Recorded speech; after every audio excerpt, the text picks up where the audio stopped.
Happy Monday, everybody. James Hancock here. We got some interesting news this morning related to the Paramount and Warner Brothers merger, which is still pending regulatory approval, but David Ellison is already making some big announcements.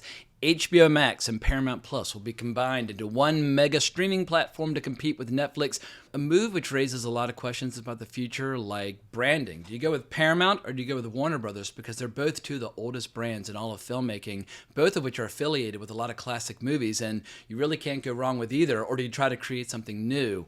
And what'll happen to HBO? How much independence and autonomy will HBO have moving forward? Or how many subscribers will this new platform have when you combine the two? Because I imagine there are a lot of people out there who are subscribed to both.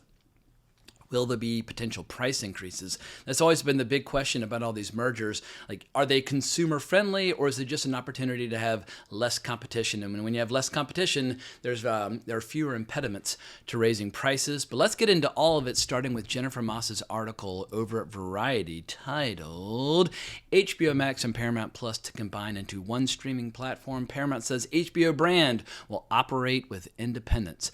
And of course, I'm going to interrupt some of my own observations along the way. But here's what she has to say. Paramount Skydance plans to combine Paramount Plus and HBO Max into one streaming service upon the completion of the merger between Paramount and Warner Brothers Discovery. However, Paramount will want HBO, the brand, to operate with independence. As we said, we do plan to put the two services together, which today gives us a little over 200 million direct-to-consumer subscribers. Paramount CEO David Ellison said during an investor call breaking down the details of the planned merger Monday. We think that really positions us to compete with the leaders in the space. At Paramount, by the middle of this year, we'll have completed the consolidation of our three services under one unified stack, and you can see us taking a similar approach to this platform going forward. And we think the combined offering, and given the amount of content and what we can do from a tech side, really will put us in a position to be able to compete with the most scaled players in DTC. So I guess if you want to sound like a really cool media mogul in 2026, you have to say DTC instead of direct to consumer. But in all seriousness, whatever the new name for this combined streaming service is going to be, it will wield considerable power, because you're basically going to have things like A Night of the Seven Kingdoms, which I love, courtesy of HBO, but you're also going to have things like the UFC. Recently on Paramount Plus, they eradicated the old pay-per-view model, and basically every single event by the UFC is all there on Paramount Plus. And for guys who like action, whether it's modern-day gladiators beating the fuck out of each other, or medieval combat from a fictional fantasy realm, that's definitely going to draw in a lot of bloodthirsty consumers like myself.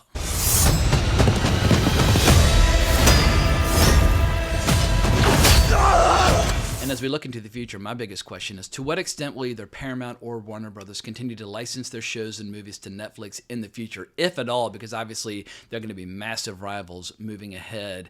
And suddenly Disney Plus / Hulu seeming like the kind of the odd man out in this kind of heated rivalry, because Disney Plus, obviously, they're going to have all the toddlers covered, and they've got stupid shows like Alien Earth, which forced me to unsubscribe last summer.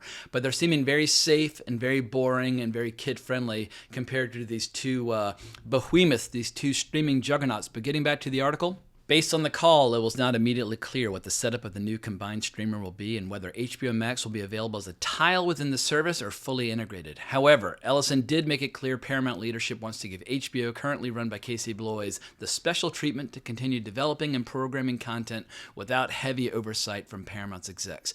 Casey and his team do absolutely a remarkable job at HBO, said Ellison, who told analysts on the call that Game of Thrones is his favorite HBO series, and as we said, we do plan for that to be able to operate with independence, so that HBO can candidly do what it does incredibly well. Our viewpoint is HBO should stay HBO. They built a phenomenal brand, they are a leader in the space, and we just want them to continue doing more of it. But by bringing the platforms together, all of our content will be able to reach even a broader audience than what we can do standalone. And let me pause to interrupt again. I think that's very wise on his part, because when it comes to brands within the TV landscape, HBO is the Rolls-Royce of TV, and they've basically been the Rolls-Royce for 50 years. Even when I was a little kid in the 1980s, before they started going all in on all that incredible original programming, it was still the best place to watch movies on cable back in the 1980s. And by the late 90s, obviously, they had The Sopranos and Sex and the City, and as we got into the 2000s, we had Deadwood and Rome, and eventually Game of Thrones, and all this incredible stuff. And while I don't think they're quite as pristine as they once were, although things like Succession are still pretty incredible, but A Night of the Seven Kingdoms definitely got me re-interested in, if that's even a word, in HBO, and I'll definitely be watching House of the Dragon later this summer. But I think HBO stands for taste. They stand for, in theory, creative integrity. And I feel like the more they can do to kind of silo HBO, where it's just the best shows available on any platform, I think that would be very wise for them moving into the future. But back to the article. In December, Netflix outmaneuvered Paramount to secure a deal to buy Warner Brothers Discovery studio and streaming businesses for $27.75 per share. Last week, Paramount sweetened its offer to buy all of Warner Brothers Discovery, including its struggling cable business, increasing the proposal from $30 per share to $31 per share. WBD's board accepted this as the superior proposal, and Netflix declined to increase its bid, paving the way for the formal announcement of a merger between Paramount and Warner Brothers Discovery on Friday. Now, once again, this is still pending regulatory approval, and you never know if some politicians might try to torpedo the deal for one reason or another, but it looks as if this is probably going to be fast-tracked over the next couple of months. But my biggest question moving into the future is, what happens to big-budget movies coming out from either Paramount or Warner Brothers? Because both brands are so historic. They've both been around for 100 years. They've both been associated with so many incredible filmmakers.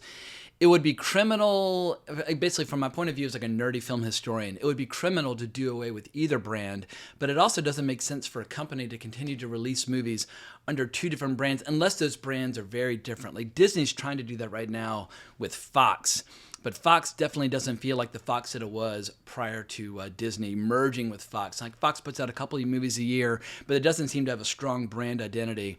But when I think about Paramount, I think about like Ernst Lubitsch movies in the early 1930s. I think about Joseph von Sternberg movies, or in the 1970s or the late 60s. I think about things like Rosemary's Baby and The Godfather and Chinatown. The brand of Paramount once upon a time was fucking just like the pristine brand when it came to taste and entertainment. But Warner Brothers, holy shit. When I think of Warner Brothers, I think of gangster movies from the 1930s. Jack Warner loved gangster movies. They just cranked out some of the best. I think of Humphrey Bogart movies. I think of Casablanca. And obviously Warner Brothers in recent years has been known for things like, Denis Villeneuve movies like Dune, or even Once Upon a Time prior to alienating him, Christopher Nolan. Christopher Nolan has made, he made Oppenheimer for Universal, and he's got The Odyssey for Universal. But now that Warner Brothers is under new management, under new owners, would it be possible to woo Christopher Nolan back to Warner Brothers, where he basically made his home from, what was his first Warner Brothers movie? I think his first Warner Brothers movie was Insomnia, right after Memento, and he stayed there up through Tenet, and famously during Tenet, HBO Max tried to put out the movie both on the streaming service as well as in theaters at the same time, pissing off Christopher Nolan to no end, and he basically went looking for a new home, and he found Universal. But it'll be very interesting to see, in the event that The Odyssey is either a pretty big hit or a massive hit, will David Ellison and his father Larry Ellison cut a big check and try to woo Christopher Nolan back to the fold?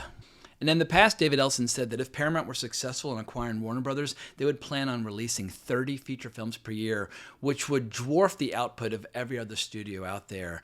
And my advice would be, once again, from my own purely selfish kind of film nerd perspective, let Warner Brothers be the brand of big budget kind of event movies, things like Sinners or Dune 3 or whatever the case might be. But, big budget franchise movies, genre entertainment. And let Paramount be a prestige brand. Like if you've got Martin Scorsese who wants to do, one last big vanity project or something along those lines, or even a movie like when Paul Thomas Anderson made One Battle After Another, which Warner Brothers put out last year, that would be, kind of like auteur-driven cinema. I think if you let Paramount be the home for the auteurs and Warner Brothers the home for events and roller coasters, then you actually could sustain and maintain both brands separately, kind of like how in the 90s, Miramax had Dimension and Miramax. It was basically the same company, but Dimension would put out things like Scream and Scary Movie, while Miramax would put out all the Oscar contenders. But I still have a ton of questions about what's going to happen in the future. But we got our first indication of what's going to happen, and it looks like HBO is going to be part of this new streaming platform, but it'll maintain a strong identity within the streaming platform. But the big question is, what is the name going to be? Because HBO, HBO Max turned to Max and then back to HBO Max. And branding, it is incredibly important. And obviously Netflix has benefited from just keeping the same goddamn name for the entire time. But I imagine there'll be a lot of marketing gurus who are going to be trying to come up with the best idea possible for the name of this new streaming juggernaut. But that's all I've got for now. Hope you enjoyed this this little breakdown of this breaking news. If so, please remember to like, subscribe, hit that notification bell. Hope everybody has a great week, but more importantly, as always, onwards and upwards.